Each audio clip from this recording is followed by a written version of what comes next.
morning and welcome to the Betsy and Walter Stern Center here at Hudson Institute. I'm Ken Weinstein, President and CEO of Hudson Institute.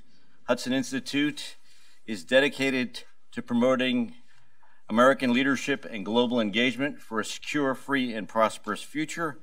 And our discussion today on America's allies in Northeast Asia is critical to American or the notion of cooperation between our allies in Northeast Asia certainly is critical to American leadership, particularly in Asia. We have an extraordinarily distinguished panel of experts here who will be discussing this question shortly.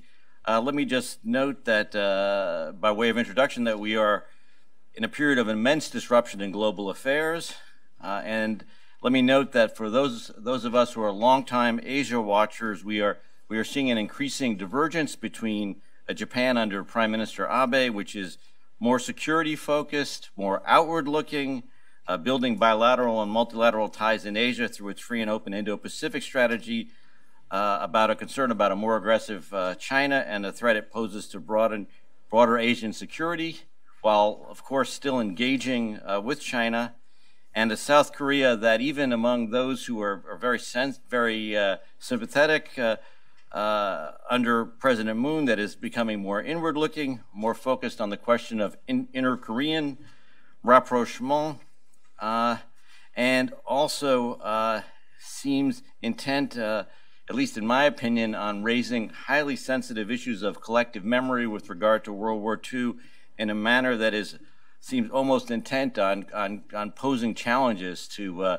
the U.S., Japan, South Korea alliance. And these matters include the Supreme Court ruling aimed at Japanese companies for their behavior in World War II that was issued in October, the South Korean Assembly Speaker who asked for an apology from outgoing Japanese Emperor Akihito, and of course followed, also including the South Korean Defense Forces destroyer using its radar to lock onto a Japanese maritime self-defense force surveillance aircraft. And all of these pose challenges to alliance unity at a time of immense uncertainty in global affairs and immense security challenges in Asia. To my friend Patrick, and have him introduce both the panel and the panelists. Thank you.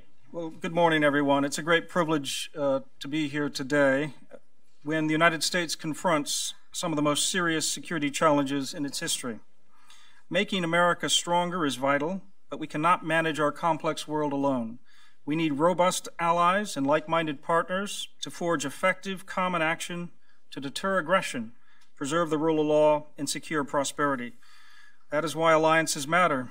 They matter especially in Northeast Asia, at a time when major power strategic competition is resurgent, when market democracies are threatened by state capitalism and authoritarian governance, when the Kim family dictatorship clings to nuclear weapons, when China and Russia seek to change existing rules and norms largely through unconventional means, and when we appear to be losing our long-standing advantages in key technologies. While the United States understandably wants its allies to shoulder fair burdens, especially when it comes to their own defense, South Korea and Japan are two allies who have shown they are willing and able to do more. They are irreplaceable as vital partners to pursue shared interests in a free and open Indo-Pacific. Critical examination is welcome, but we should not be calling into question these pivotal alliances without a clear understanding of how we can better provide for national security and ensure future prosperity. But none of this has stopped some Americans from questioning the value of alliances. Some want allies to pay more of the costs of maintaining U.S. forces forward, fair enough, while others remain skeptical about the merits of what they would consider playing the world's policeman. Others wonder about the future of U.S.-South Korean alliance should negotiators succeed in formally ending the war. Even those who remain strong supporters of these two popular alliances can differ on their strategic focus and ways to adapt to an evolving security environment. At the very least, there is less certitude about the future of these alliances than there should be, and about America's continuing support for providing the public good of regional security far forward from its shores than I think there really is. To help us think through the thicket of news about U.S.-Japan and U.S.-South Korean relations, or the U.S.-ROK alliance, as it's also referred to, we have assembled an all-star panel of thinker practitioners to have a conversation about the future of America's Northeast Asian alliances. So, Kim, the floor is yours. Hudson, for having us here, for asking the question. DC allergies. Asking the question that has been on the minds of a lot in Washington. Does this administration understand the importance of alliances, or rather, does the president understand the importance, and can his staff make that argument to him effectively? I have already warned them. I'd like to start with a lightning round question that we can revisit again at the end of the panel. Can South Korea and Japan trust President Donald Trump to make a deal that includes them? Scott? I think the short answer is it's difficult in a lightning round, but I think the short answer is yes. I'm not sure that there are many alternative options. I would say that levels of trust is a pretty broad spectrum. As I've traveled throughout Asia since I've retired, there's a clear perception of retraction of the United States. I think that's actually a bigger issue than any actions that an individual may take or a branch of the U.S. government. I think now Asia is looking collectively at the actions of America, which should be troubling. I think our influence has been negatively impacted because of that. Some comments made that what Abe has done from his leadership perspective, but food for thought and maybe follow-on questions. Skip, what do you think? So a great former USDP taught me many years ago that when you're trying to look to see the strength of alliances and what's important is not, you need to step back for a second and have a brief discussion about what is our goals, what is our end state in Indo-Pacific, in the Pacific area, and then determine how alliances fit into that. So if you could give me 1 minute, I'll read from what the president's strategy is for the Indo-Pacific area. It's a free and open Indo-Pacific, free from coercion, countries that believe in the freedom of good governance, free in terms of good governance, fundamental rights, transparency, and anti-corruption, open sea lanes, open airways, infrastructure, open investment, transparent regulatory structures, and open trade, free, fair, reciprocal trade. So it's an Asia that believes in freedom, human rights, territorial integrity, where people have the right to choose their own form of government, free and open markets, where international disputes are peacefully resolved and all countries are working to reduce crime, terrorism, and famine. So if that is our goal, back to your question, the president's goal, I believe he very firmly believes in the importance of alliances, because in order to accomplish that, you need to have a comprehensive strategic set of alliances that are bilateral, that are regional, and global in scope, and not just military to military alliances, but also alliances that are surrounding diplomacy, economic, science, and technology. So it is an overarching, and I think to answer your question, I think that South Korea and Japan can trust the President of the United States to work towards the goal that I just mentioned, and that alliances are a key part of it. Christine. I think, as both Skip and Scott have said, when it comes to alliances, trust is critical. You have to, someone used the analogy of alliances are like gardens. You have to tend them all year round in all seasons. There's a lot of unglamorous work with gardening. I myself am a lousy gardener, but I have a neighbor who's an excellent gardener, and you have to do that work year in, year round, all of the time, and a lot of that builds trust. As I have received visitors from Asia, I have definitely heard concerns expressed about U.S. reliability. I think, Scott pointed to the issue of there's a perception of retrenchment. There's a perception, I think, about concerns over U.S. reliability. And I think that is an issue that is concerning. I think behind the scenes, there's a lot of good work being done in terms of tending the alliance and working together. I think it's very good that the head of state of South Korea will be coming in the next couple of weeks to see President Trump. I think people like Steve Biegun are trying to coordinate very closely with the South Koreans and the Japanese. But you do sometimes have these discordant tweets coming from the president. And I think you continue to see some gap between the excellent national security strategy, which I think, has a lot of great substance in it that there's a lot of consensus around, but then sometimes President Trump comes out with statements that seem discordant from that. And I think that understandably injects some uncertainty in the minds of our allies that we need to deal with. Well, let's talk about that retrenchment, why they're perceiving it. Does it go beyond the tweets? What I'm frequently told when I am part of briefings from the White House, it's that, look, these tweets and some of the president's statements are his non-traditional way of thinking outside the box, re-examining things that we in the national security community almost don't question, and he does. And so what they explain to us, and they say they're explaining to allies, is, look at the policy, but understand that you have to show this president that you're a reliable ally. A couple of points I would make. One is that I think the questioning is a good thing.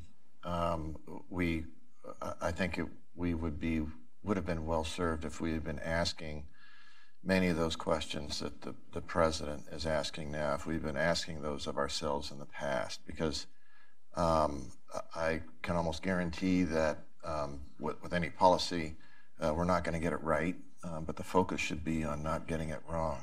My criticism is somewhat along the lines of Christine's comments, and that is what I hear from friends in the region is the transactional approach to relationships, and this makes them very nervous. If you're talking about allies in particular, a transactional relationship is not one that further stabilizes the relationship, that gives you confidence within the relationship. So that transactional approach is one. And the other is, I think from a U.S. perspective, it's very important to take a multilateral approach initially.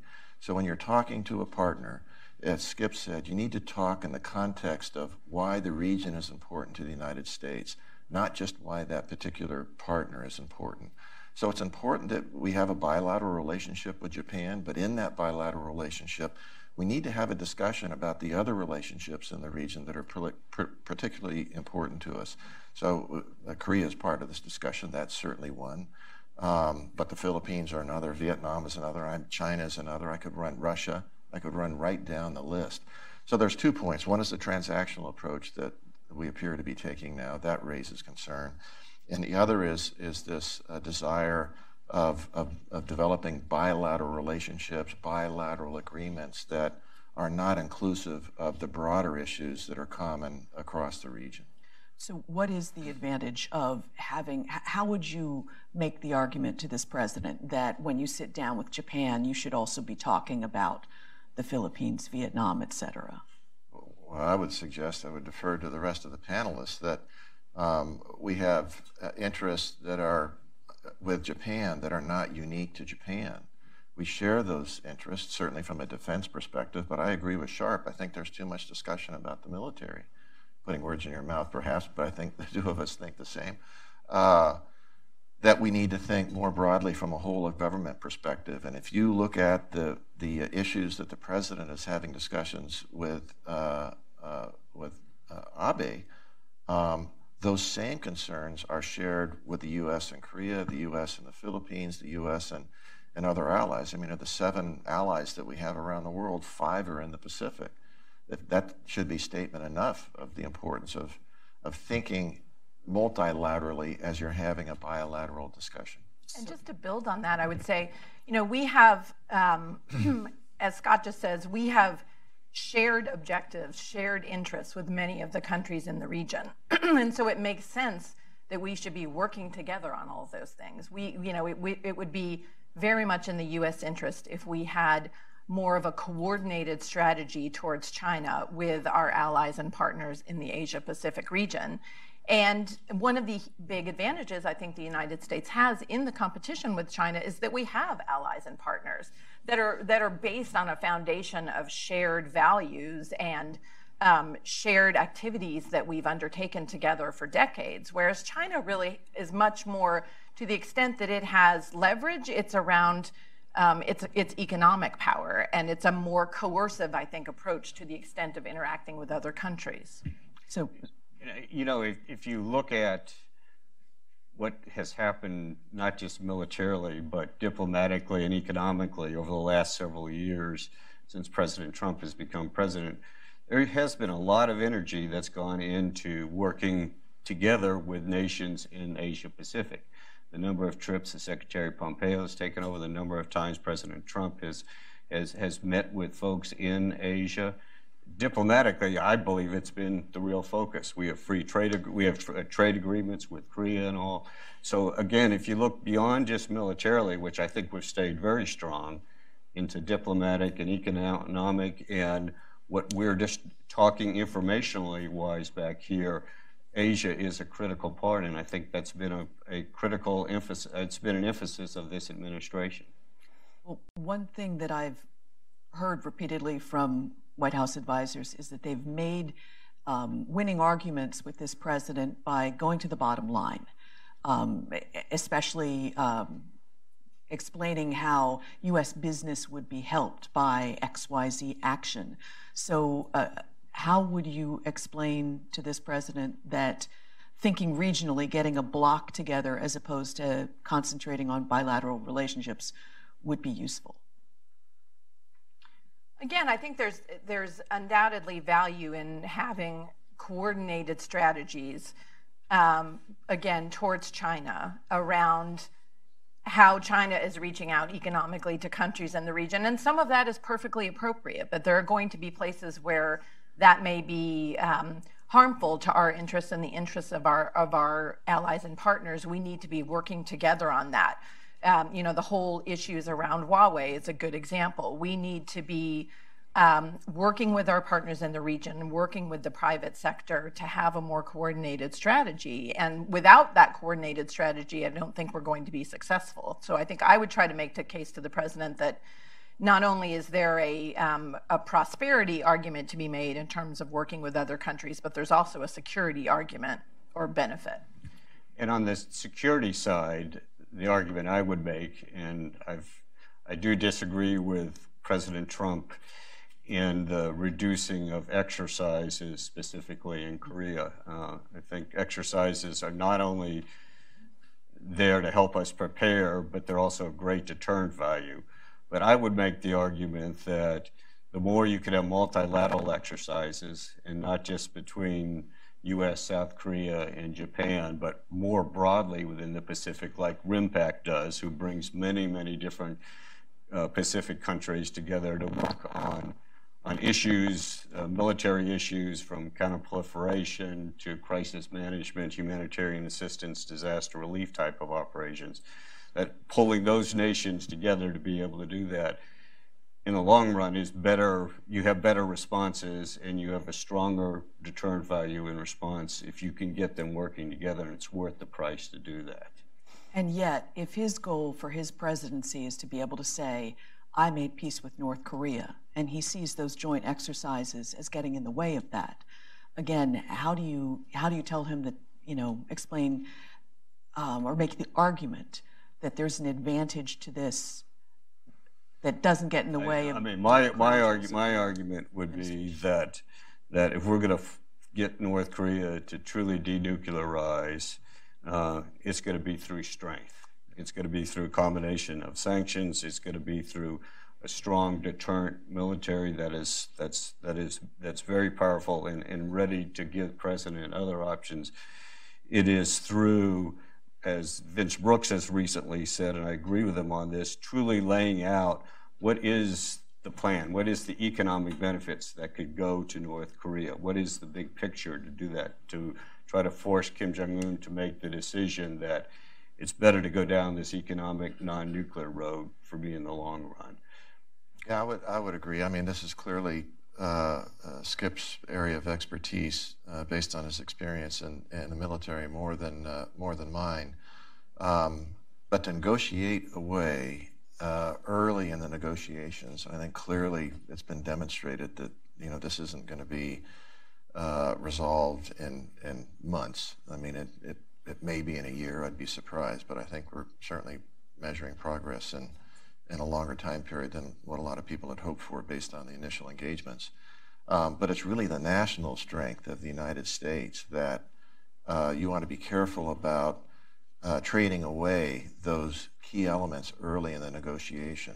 And from a North Korean perspective, it's all focused on military strength. There is no other strength that North Korea has. They don't have the economic base, they don't have the political base, they don't have the global standing. So to trade away this military element, which is where I think South Korea carries the most risk, my question would be, what's the gain in doing that? How did that advantage the U.S. position? Exactly. I mean, we didn't do the exercises last summer. What gain did that come out of this, really? It has not changed North Korea, in my view, at all. Well, on the flip side, President Trump makes the argument that allies have been free riding and not paying their fair share. Yeah. What would be your answer to that if you were in that particular situation room argument? Well, I'll jump in on that. As someone that commanded the 7th Fleet and had a broad spectrum of relationships, which only expanded when I took over the Pacific Fleet, you can't measure this by one metric. You can't measure it just by cost. You've got to measure it by the total return on investment.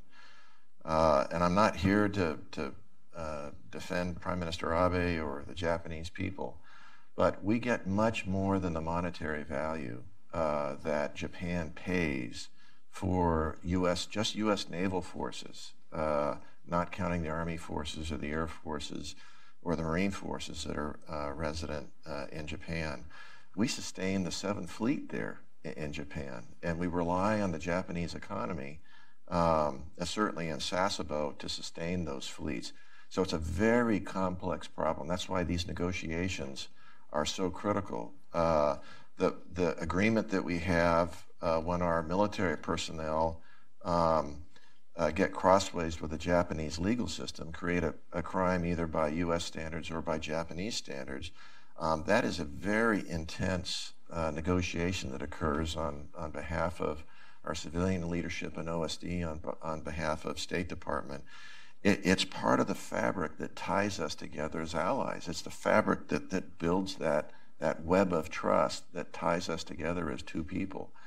So to look at it in a transactional sense, that this is about money, first of all, it's cheap compared to what it would cost us to maintain a forward force like that. And that forward force brings so many advantages to us, direct contribution to Homeland Defense. If we're going to defend the United States from an attack from North Korea, we have to be there forward.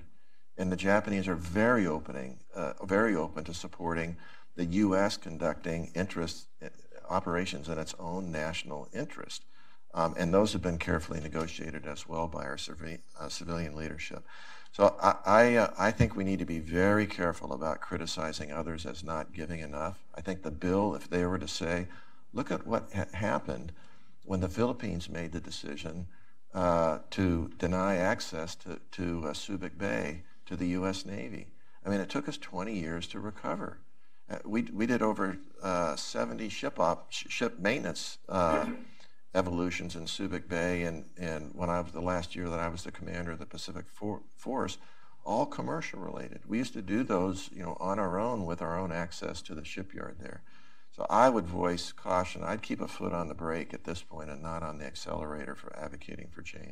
And if you look at it along very similar lines, if you look at it from a Korea perspective, look historically, what has Korea done with the United States to promote peace and security and democracy around the world? I mean, they fought beside us in Vietnam. They were the 2nd largest troop contributor in Vietnam. When we were in Iraq, they fought with us in Iraq, the 3rd largest. Not many people know that only UK and the United States sent more people to Iraq. They have ships off of Somalia right now firing pirates and have for many, many years there. They're in many UN peacekeeping missions around the world.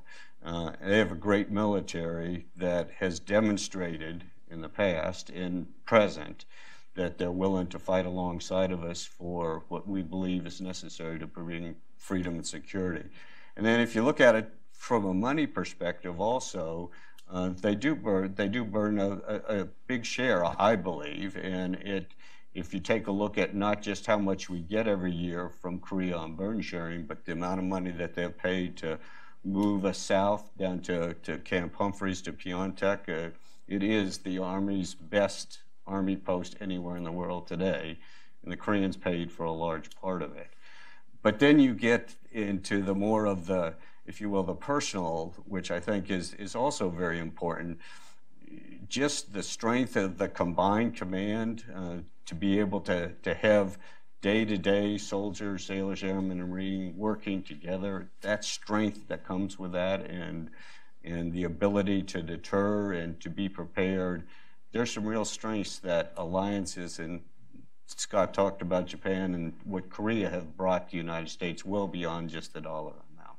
And I would just add, Kim, I worry that we're at a point where the debate, if you will, or the discussion around burden sharing, both with our Asian allies, but also in Europe, is at the point of potentially overshadowing all of the benefits of these alliances. I was at a hearing earlier this week at the House Foreign Affairs Committee looking at Europe, and we had a version of this same conversation. And to the points I think that both of you have made about the dangers of viewing alliances through exclusively a transactional lens. You have to have these, in my experience, the South Koreans are very tough negotiators on all sorts of issues, but we have to have these hard conversations from a foundation of mutual respect. And when you see things like cost plus 50% or fairly out of the blue comments about potentially withdrawing troops if we don't get a good deal, I think that starts to erode that foundation of mutual trust in a way that concerns me. Well, you were part of negotiations with both countries, and the fight to get allies to pay more or do more, like the U.S.-Japan defense guidelines ask for Japan to step up its defense capabilities. So did you just do this in a different way in terms of asking allies to pay their fair share? I think in the administration where I served, there was just a different perspective. There wasn't this perspective of we're being taken advantage of, which I think at least the president seems to have that view. I think it's not as clear to me that Secretary Pompeo or certainly Secretary Mattis, I know, didn't approach it from that perspective. So I think we didn't approach it from that perspective, which I think is helpful, again, because I think both the Japanese and the South Koreans bring a tremendous amount to the table. But you did ask for more. Absolutely, we did ask for more, and we had to fight tooth and nail to get to an agreement with Japan and the guidelines. We were delighted, frankly, to see the Japanese wanting to do as much as they want to do. But again, I think there was just a different perspective. I think we, the United States, need to look out for our interests. We need to drive a hard bargain. But I personally come from the perspective where these countries bring a lot to the table and they bear political costs of their own. I mean, when I think of Okinawa and all of the domestic challenges around that, I mean, they're having to take that on. By having us be there, they are taking on those kinds of domestic political challenges. So just to touch on a specific with respect to Japan, I look at, I would defer to my Japanese friends to properly characterize this in a Japanese context. I refer to it as a liberalization of their laws about what they can do with a self-defense force. But part of it is now the ability to support mutual defense, so that if we have a Japanese ship and a U.S. ship operating together and the U.S. ship is attacked, there is now a mechanism that allows the Japanese ship actually to defend the U.S. ship. There was laws against that come out of the World War II experience that prevented Japan self-defense force for doing that. Prime Minister Abe took that on and invested a lot of political capital in the Diet to make the governance, the politicians in Japan understand how this was what was best for Japan. The reason that was done, I would suggest, is this trust in the U.S. and this understanding that Japan could do more. They needed to expend political capital, not necessarily financial capital. And I would suggest that actions such as that are priceless. You can't put a price tag on that. You know, where are we willing to change our national laws to better support our relationships with other countries from a military or a commercial perspective? And that's just one example. Christine mentioned the challenge with Okinawa, and that challenge is an internal Japanese challenge that's exacerbated by the fact that we post sailors, soldiers, airmen, Marines there in Okinawa. Well, on the Korea side, you know, what we push for was not just more money. You always push for more money, but also that the South Koreans were building a military through a lot of money that is put into their defense budget, almost 3% now, that's put into it, but it's put in a way to buy things, to train, to equip things that make the combined force of U.S. and South Korea a better force to deter and prepare. So we push for such things as ISR. So Global Hawk, they push for strike capability, so they bought F-35s. But it's to have that capability. So we looked, yes, we want money, but what we really want is the strongest deterrent military capability and the strongest capability if it's needed, and to push them to buy those types of things, which they have done and are doing today. Well, let's talk about the original foundational reasons that we got into alliances with both Japan and South Korea. The broad brush is North Korea and China. If there's a peace deal with North Korea, how do those needs for those alliances change? What becomes the goal? And then, so I think the goal still becomes what I talked about in the beginning, a free and open Indo-Pacific.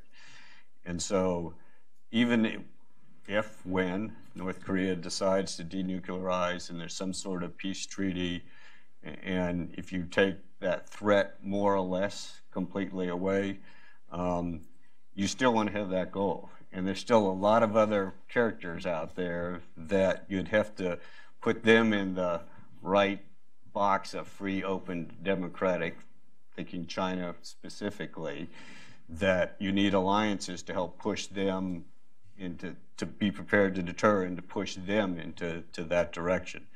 I mean, it's not just Japan that worries about where China is going. South Korea has great worries about where China is going, specifically in the military arena. So I think that part of it, yes, it's very important, but it's not going to destroy the need for an alliance to be able to get to where we want our end state to be in the Pacific. You know, in some ways, when I was in uniform, I never had a conversation that started with China because I knew we were going to have a China discussion somewhere in every audience that I spoke to. Where I am as the Wilhelm Fellow at MIT right now, many of those conversations start out with China. So China is very important. Having said that, there are times I think that the centrality of our thinking with respect to China works against us. We don't have the 5 treaty partners that we have in the Pacific was not driven by China. It was driven by the comments that Skip has made. These ideas aren't new to this administration. Free and open has been part of the ethos of the United States since our founding. And that's why our first original treaty partner, I think I have my history right, was Thailand in the very infancy of the founding of the United States. So these are partnerships where we recognize that our national interests always have to be deployed forward. And if they're deployed forward with allied partners that we have these in-depth dialogues about, that we explain why these national interests are important to us, we get a huge return on investment. It's not just the military piece. It's trade agreements. It's this whole of government approach that we take with our allies, well, certainly our allies. We need to expand that whole of government approach to our partners and friends as well, as China has done. China is broadly engaged across the region. usually bilaterally, not multilaterally, because that's how they can bring their coercive power to bear. So they're not doing it through discourse or dialogue, which is what Christine's mandate was when she was in OSD. It's through force and coercion. And that, despite the fact that we've retracted, that is so concerning to everyone in the region that we're still the partner of choice. It's us that's working against ourselves more than others, more than China is. So you're saying rather than having bilateral agreements and copying China's attempts at coercion towards each country, we should be rounding them up as a band to face off. It's okay to have bilateral agreements. So it's important to have a bilateral agreement with Japan. It's important to have a bilateral agreement with Korea. That's where the basis of those agreements are. But we have to have multilateral discussions in the building of those agreements. At some point, I hope we have the opportunity to talk about the importance of information sharing between the United States, Korea, and Japan. It's critically important to the defense of all of us collectively, all three of us collectively, and each one of us individually. You know, this cultural barrier that we have between Japan and Korea, we have to respect that and somehow work through it. And then there's organizations like ASEAN, there's other multilateral organizations out there that we need to continue to strongly enforce. I think one of the great things that the Obama administration did is that they developed and sent an ambassador from the U.S. to ASEAN, recognizing the importance of being present in those multilateral opportunities. And I would just say we as an example, you know, you don't always necessarily have to have an actual multilateral agreement, right. But I think pursuing security challenges, diplomatic challenges in a multilateral way, trying to work together. And when I look at China's activities in the South China Sea, in the East China Sea, you know, sort of the gray zone activities where it's below the threshold of armed conflict, but there's a lot of activity going on below that level. I think it would be very beneficial for the United States if we were working together in a more comprehensive, structured way with our allies and partners in the region to push back against that. And to do that effectively would require a lot of work, a lot of coordination, and I don't see us undertaking that in a systematic way right now. So you think behind the scenes conversations that State Department officials might be having to bridge these kind of gaps? I'm absolutely confident that our diplomats are having those conversations in bilats with countries. What's less clear to me is that we've sat down in the Situation Room and said, we need to have a framework for thinking about gray zone activities. We need to, for example, you know, understand that we need to start making it clear that there are certain activities above a certain level that we collectively are going to do something about. And then there's going to be a level of activities that we just kind of live with every day and deal with.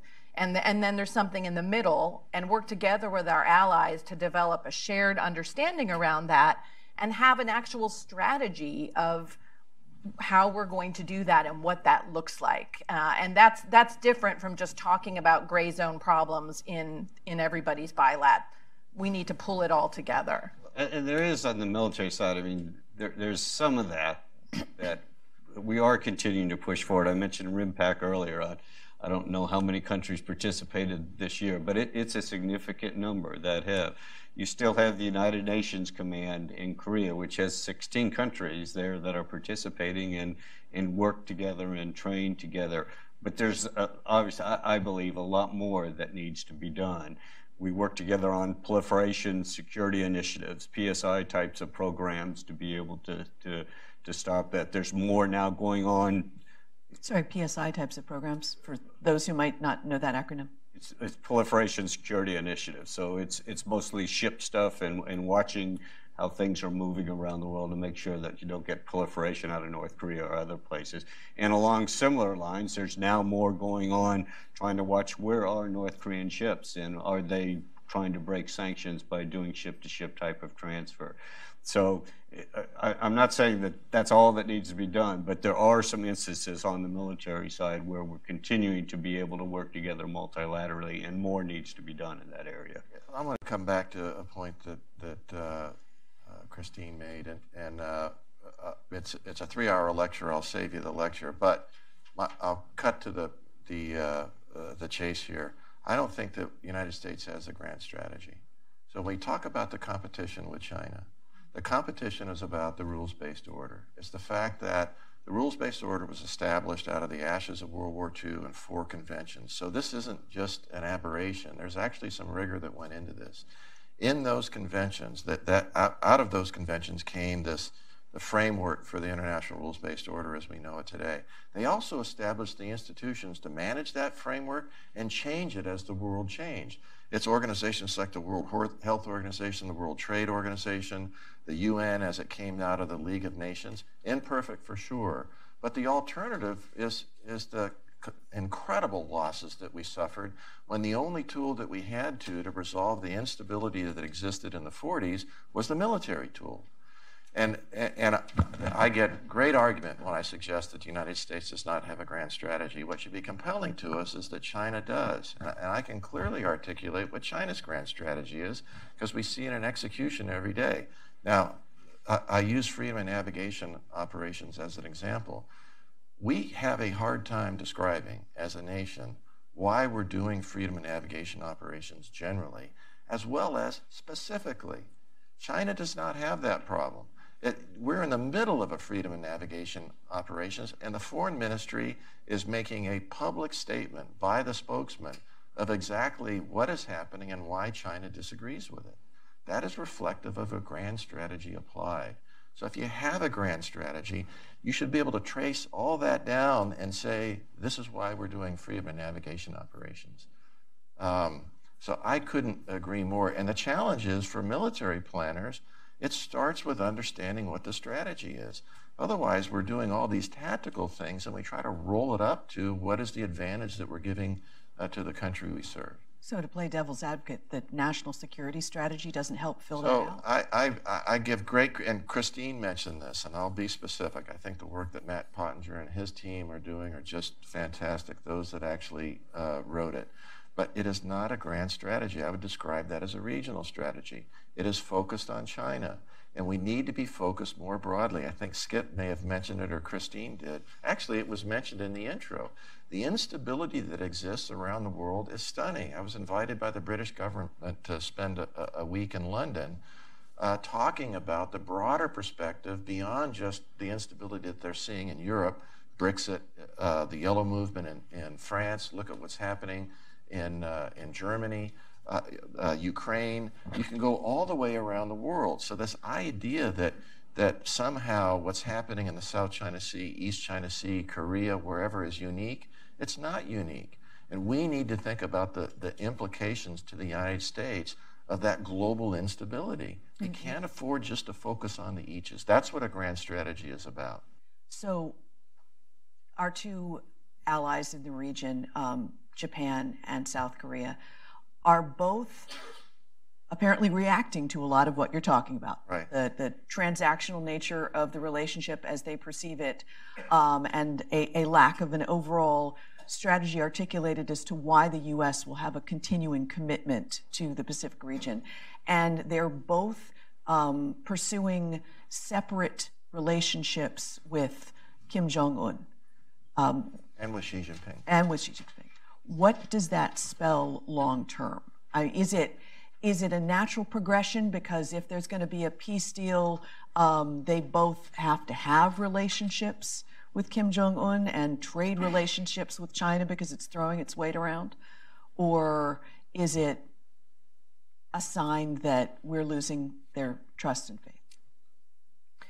I think, and I would certainly defer to Skip as having far deeper experience in Korea than I, but we've had differences of approaches from government. The various Korean governments, the various American governments have not always seen completely eye to eye on how to approach North Korea. So that's not a new phenomenon, I would argue. And I think both South Korea and Japan it's absolutely appropriate for them to have a relationship with China and a relationship with Xi Jinping. China is a very important country in the region. The challenge for the United States is working together with our allies to try to manage how those relationships develop and to work together to build those. It shouldn't be a case of the United States trying to dictate this is how you should have your relationships. But it needs to be, let's talk together about what are our shared objectives, what are our shared interests. I have to say, while I'm very much in favor with dialogue and diplomacy towards North Korea, I am skeptical that we are going to, I'm very skeptical that Kim Jong-un is going to denuclearize anytime soon, probably ever. And so the idea, so I don't think that peace is going to break out, sadly, on the Korean Peninsula. I think we will be facing a common threat there for a very long time. But I just wanted to sort of get that out there when we were talking about it earlier. You're tracking with most of the current intelligence chiefs. So Go ahead, Skip. So on, South Korea, President Moon and President Trump, I'll steal from Vince Brooks again. Vince has said, and I agree with this, that in Asia, you build relationships that build trust, and then you're able to work the deal in that sequence. We in the U.S., let's get a deal, then I'll trust you, then we can build relationships. They don't have to be mutually exclusive, and I think that's what we're trying to work through right now. I think the coordination between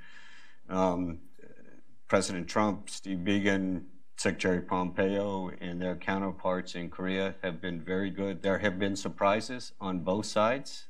Both sides have done some things that have surprised, but we've been able to work through it, and the alliance still has stayed strong.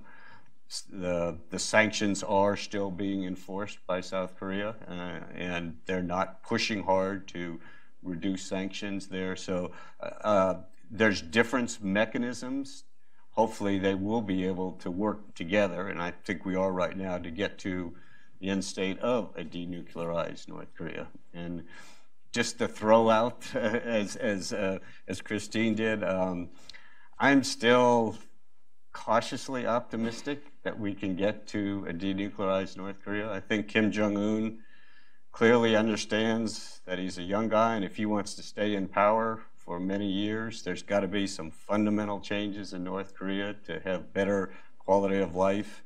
And the only way you can do that is by getting some external help in there to be able to do that. Plus the fact that so much information is getting into North Korea today. I think he believes, I hope he believes, that the only way to do this potentially is to increase his economic, and I think what we're all trying to push is an understanding, as long as you have nukes, that's not going to happen. So I'm still cautiously optimistic he'll go down the right path, but there's a lot of push that has to go to be able to do that. So I'm certainly not the expert on North Korea, and would defer to my panelists on their comments. I do think that what has not been mentioned yet is, I think, the Libyan and Iran experience is foremost in Kim's mind. That's a regime insurance policy that he has with nukes. So I think he wants to have a deep understanding about the continuation of his own regime and where is the greatest risk, for internally, lack of hope and opportunity, or externally, and to hold off the international community. I do want to come back to the original premise of your question, and that is, I think what we're seeing amongst all the nations in the region is hedging their bets with respect to the level of trust that they have in the United States to look after their interests broadly defined. My criticism of the previous administration, easy for me, in a position that you have allergies in Washington. I'm allergic to Washington. I've only had 3 tours in the Pentagon, and the rest of my time has been in the Pacific. As far away, Hawaii is a wonderful place to command from. It's as far away as you can get from Washington and still be in the United States. But I think that I wish the previous administration had moved more forcefully earlier on TPP. It's not about trade. It's about the rules that govern our interactions from an economic and a business perspective beyond a military perspective. And look what happened. In the absence of U.S. leadership, Prime Minister Abe and Prime Minister Turnbull stepped up and formed TPP-11. And they left a front door for us and a back door to China to come in. That's one example of hedging, I would suggest.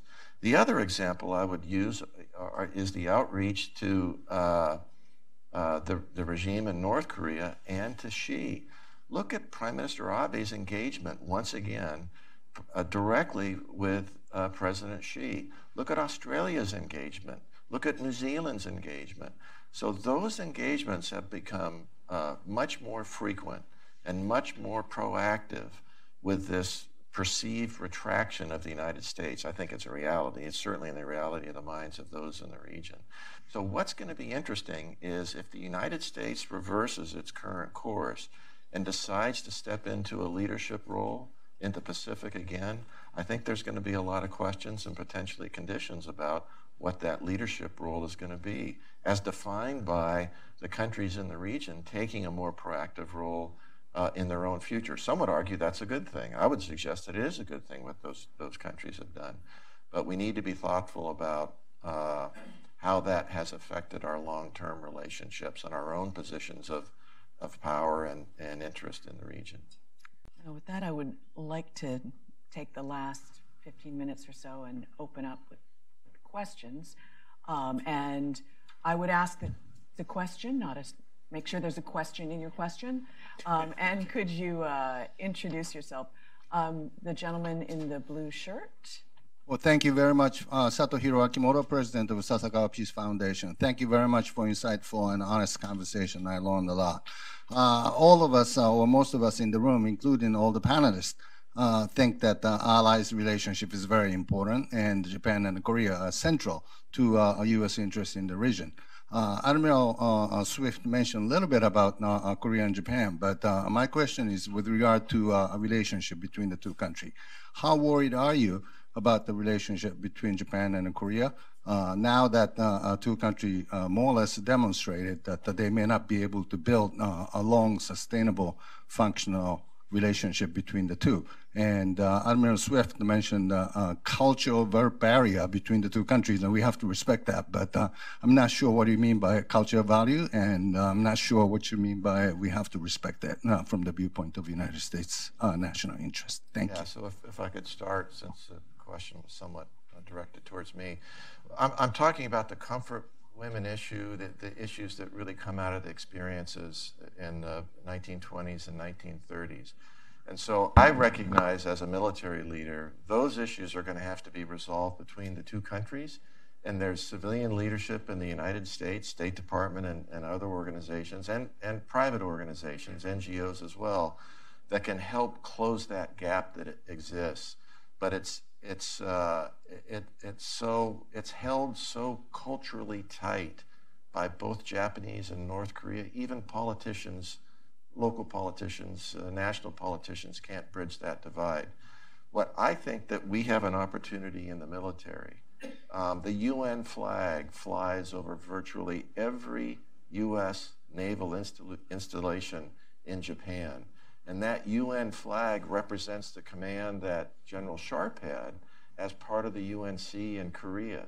So that's a testament to how tied to the security of the region Japan is to supporting a UN-led effort in Korea. And I'll let Skip comment on that. The other point that I would say is I use ballistic missile defense as an example. I want to stop using that term, and I want to use the term IAMD, Integrated Air and Missile Defense. So we have to look at it collectively. I think from a military perspective, this is something that I've been advocating for since I was a 7th Fleet Commander. When I was a 7th Fleet Commander, use your imagination, this may be a hypothetical, I had a space on my command ship that I received intelligence feeds from bilateral feeds from the Japanese. I received bilateral feeds from the Koreans, and I integrated them with my U.S. feeds. I shared my U.S. information with the Japanese and the same information with the Koreans.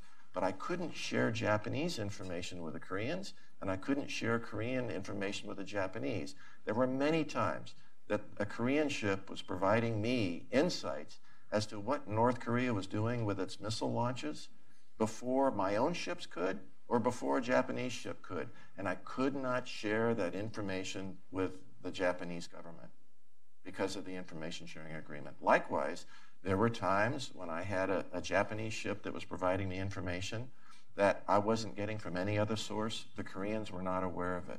So from an information sharing agreement, I think that we should focus on those areas where there's mutual value. Integrated air and missile defense with a common threat of North Korea is one of those areas. And we have a switch that each country agrees to share AIMD information, Japanese information with Koreans through the U.S., Korean information with the Japanese through the U.S., and when the threat is complete, we turn the information off. I share this as something for the politicians in both countries to try to convince the people of both countries that this is a small step forward of information sharing. My hope is that we turn these opportunities over to our civilian leaders within the administration of the U.S. government that now can use that as an example to expand from. It's small steps forward because these issues are cultural between Japan and Korea. It'd be very difficult for the U.S. to take a big step. Broad information sharing, I think that would be much more difficult.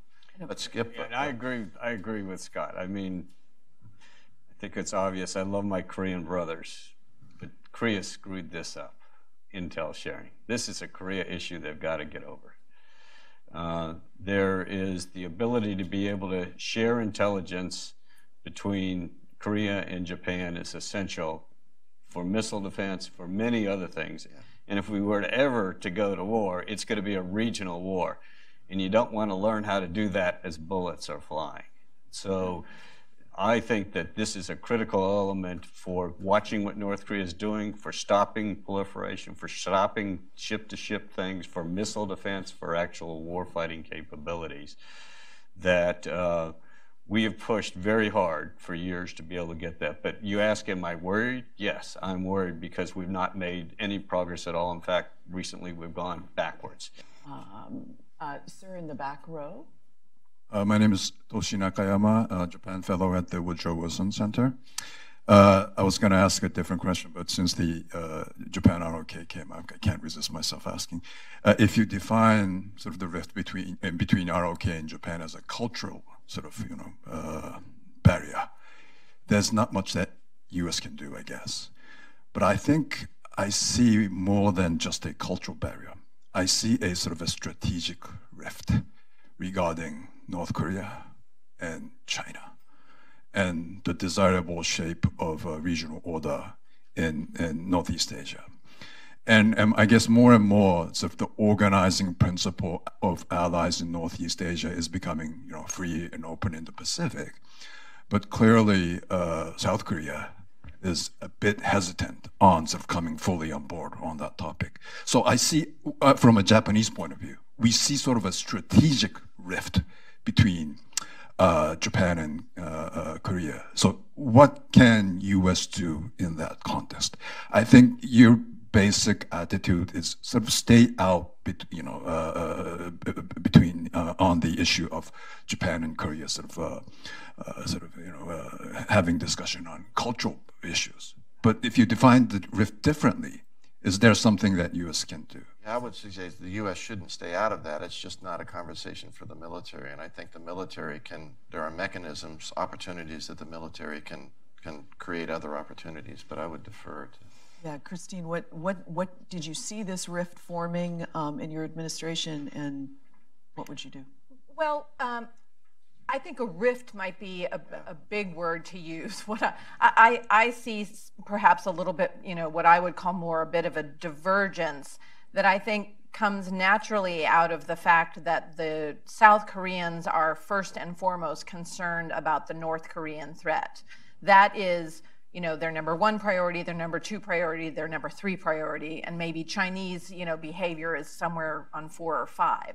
So it's not entirely surprising to me that they may see things somewhat differently. It's very important to them, obviously, and to us to have China supporting efforts to manage the North Korean challenge. And whereas I think Japan, who also, shares the concerns about North Korea, has, its number one concern is probably making sure that China is not able to revise the international order in ways that are harmful. So I think the threat perception differences are driving a bit of a divergence.